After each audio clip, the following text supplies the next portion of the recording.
Hi guys, the chainsaw-wielding leader of Argentina was in Davos for the World Economic Forum meeting where he was asked a strange question. Would he consider leaving Mercosur in order to sign a free trade deal with the United States? You see, his country, along with other members of the South American Bloc, recently sealed a deal with the European Union which will help the Argentinian economy. But while Milei has been very positive about a US trade deal, it wouldn't be as easy as some have made it out to be. Have a listen. Would you leave Mercosur to do a free trade agreement with America? Well, if the extreme condition were that, yes.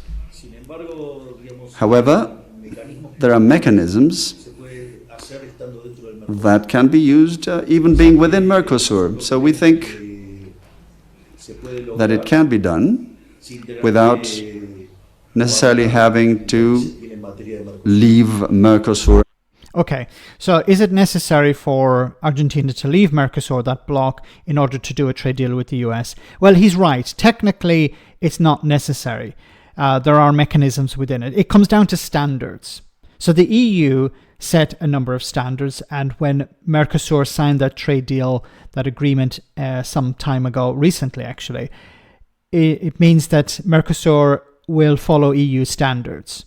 Now, it's important to remember that Argentina trades mainly with its neighbors, as most countries around the world. So it trades more with the US than it does with the EU, but it trades more with its neighbors than it does with the US.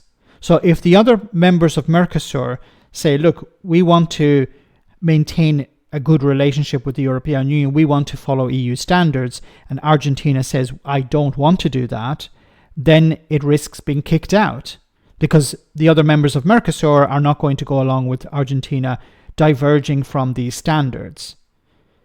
So I don't see Argentina signing a trade. It'd be complicated because they would have to diverge from EU standards, or they would have to limit their trade to certain areas that are not affected by EU standards. Maybe services, for example. So I'm not an expert on trade, but it seems to be the case that, look, Argentina trades mainly with Brazil and other members of Mercosur. It makes more sense to improve their trade there. If they can improve trade with the US, that's fine. But if they were to do a trade deal and follow US standards, then there's a risk that it would diverge from EU standards, and then that would break the agreement of Mercosur with the EU. And the other members of Mercosur would not be too happy about that, which could result in Argentina being removed from Mercosur, which would damage the Argentinian economy. So I don't see him going down. There are no real positives for Argentina out of this. If they were to abandon Mercosur or diverge from EU standards, it makes more sense to maintain the status quo to a certain extent. Let me know in the comment section, guys, what you think. As always, your comments are greatly appreciated. And while he's a chainsaw-wielding maniac, I don't know if he's really stupid enough to leave Mercosur.